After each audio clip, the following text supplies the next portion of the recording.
Hey everybody, welcome back to the channel. If you're not on my social media, you probably don't know what's been going on with me. There's a reason why I haven't been on in over a week.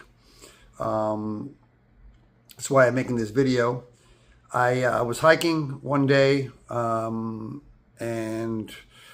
I noticed a spot in my right eye, in the vision of my right eye, like a dark spot on the bottom. I didn't think anything of it. I thought it might have been a sunspot or an infection or something.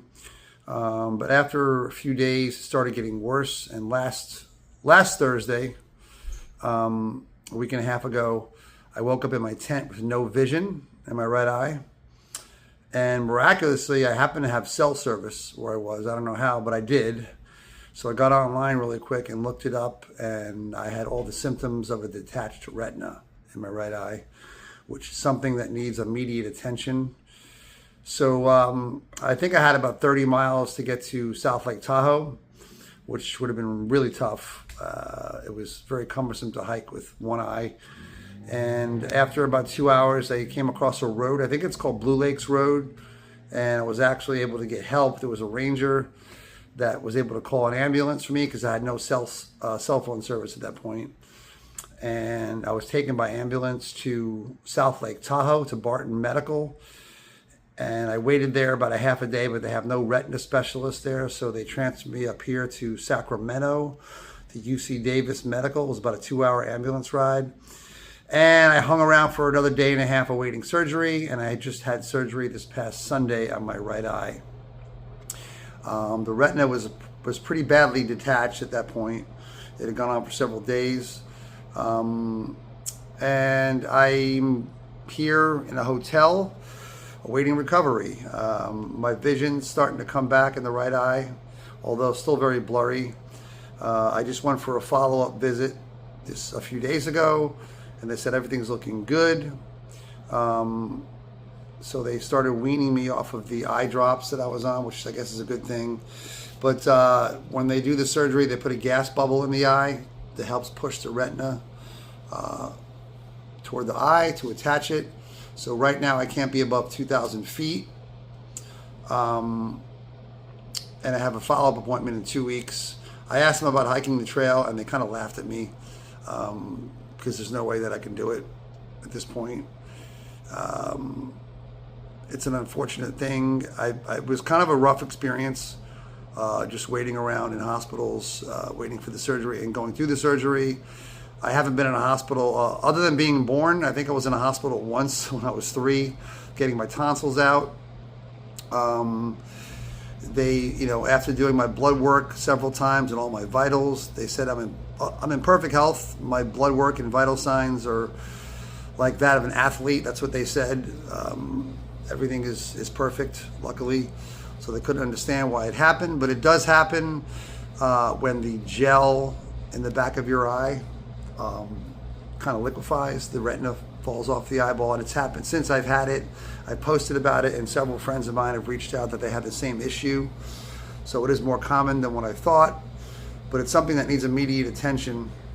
And I'm hoping for full vision on my right eye. So right now, it's a little cumbersome to see. The sunlight really hurts my eyes, and I don't have full vision in my right eye. Even my good eye is I don't have the best vision, so I'm probably going to need glasses when I get home. But that's my story. I don't know why this happened. I'm not sure why the trail is stopping me, but obviously I'm not meant to hike the trail. That's the only thing that I can think of. As far as going back to the trail, I'm not sure if and when it's going to happen, but it definitely cannot happen now. It is, they said a long recovery period of at least a month.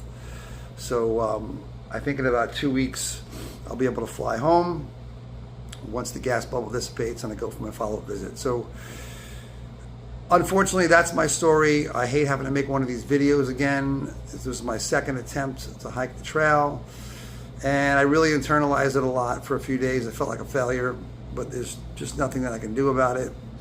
It would have happened whether I was hiking or not. It could have happened anytime. It had nothing to do with the hike. I'm sure the elevation might have exacerbated it. I'm not sure about that, but right now I need to be below elevation. So I'm in this hotel, thousands of miles from home, with no one around. Feel free to reach out if you like. That's about it. So I want to thank everyone that followed my adventure. Hopefully, even though I didn't complete the adventure, you got something out of it. Hopefully I lit a spark. Hopefully you got inspired to do something different and challenging in your life, because there's more to life than working and dying. So get out there, do something inspiring, do something challenging. I have to say, though, I am very grateful. I'm very grateful that I was able to come across a road, that I was able to get help. I'm grateful that I had internet connection when I did, because I wouldn't have known the severity of the situation. I might have just kept hiking, in which case I would have been completely blind for good in my right eye. I'm grateful for all the EMTs and the hospital staff at both hospitals. I'm not used to being in hospitals, so I don't know what it's like. Everyone was very, very accommodating, from the ENTs to the nurses to the doctors. In both hospitals, everyone was fantastic. They made the experience as pleasurable as possible, although I was not in a state of pleasure for a while. And I'm grateful that my eyesight's coming back. So I will maybe do a follow-up video as to my progress. But again, I want to thank everyone that had faith in me and followed my journey. So until the next time, peace.